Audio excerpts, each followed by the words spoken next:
حبايبي الغاليين، هنعمل النهارده الفول مدمس بدون دماسه، هيستوي معاك بسرعه ويبقى ريحته حلوه ويبقى زي الزبده كمان. بجيب الكبشه اللي زي ديت ب5 جنيه، وتاني يوم بتحمض والله. بتجيبوا نص كيلو فول بلدي وتنقعيه في الميه لمده 24 ساعه علشان السموم اللي على القشره كلها تروح. ويفضل تنقعيه اول ما تحطيه كده، تحطيه في ميه سخنه، وبعد كده ممكن تغير الميه عليه مره او مرتين في ال 24 ساعه. ولو عندك فول مدشش برضو انقعي شويه علشان الفول يبقى سميك معاكي.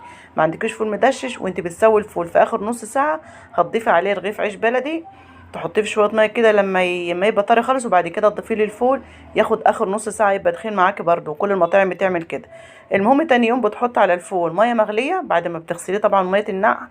تحط عليه ميه مغليه وبصليه كبيره وطماطميه كبيره وشويه عدس والفول المدشش، وتغطي عليه بإحكام جدا علشان البخار، وبعد كده تهدي النار عليه. طبعا اللي ما عندوش دماسه هيعمل زي ما انا عامله كده، حله وفوقها حله علشان البخار.